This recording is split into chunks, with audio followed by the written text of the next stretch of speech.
आज इंग्राजी नूआवर्ष आमर श्रीमंदिर कौन स्वतंत्र नीतिकांति ना किंतु जेहेतु पहली भोग नीति चली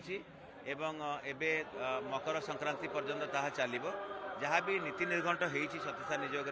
गृहीत होती परवर्ती पर्यायर नीति सब कमिटी अनुमोदन होती प्रकार सबकि नीतिकांति ठीक हिसाब से संपादित होती गतकाली डिसेम्बर 31 बा 2025 शेष दिन में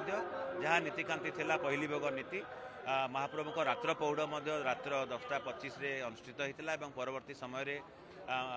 श्रीमंदिर सिंहद्वार दरफिटा पाखापाखि 1:33 होता आज सकाଳେ बड़ी भोरु तेणु सबकि नीतिकांति ठीक हिसाब से होची महाप्रभु को आशीर्वाद बोली आम कहवा किंतु ता सहित श्रीमंदिर जिते भी सेवायक गोष्ठी अच्छा जो सेवक निजोगर जो मैंने प्रतिनिधि अच्छा पालिया सेवायत अच्छा समस्ते आमको सहयोग दौरान से आम गभीर कृतज्ञता ज्ञापन करुँ प्रशासन तरफ व्यापक व्यवस्था करजे देखुं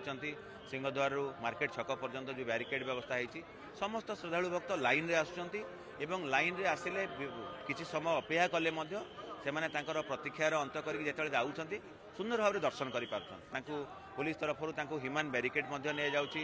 डिस्ट्रिक्ट एडमिनिस्ट्रेशन तरफ एक्जिक्यूटिव मजिस्ट्रेट सीनियर ऑफिसर्स नहीं कि निजे तदारक करें श्रीमंदिर प्रशासन तरफ नीति संपादन किभली भाव में नजर रखीचु गतकाली जमती नीति संपादन होता आज श्रृंखलित भाव में नीति संपादन होची लक्षाधिक भक्त दर्शन कर सारे विलंबित रात्रि पर्यंत आहरी दर्शन करेंगे महाप्रभुंर समस्ते समस्त महाप्रभुंर आशीर्वाद लाभ करेंगे आज बाहर काठ दर्शन आम कटकणा करूँ कारण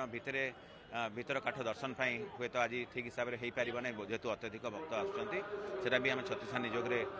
आलोचना करी करूँ समस्त सेवायत बंधु मैंने जमी सहयोग हाथ बढ़ाई आउ दिनक पर पौष पूर्णिमा नीति देवाभिषेक नीति से दिन बहुत संख्यार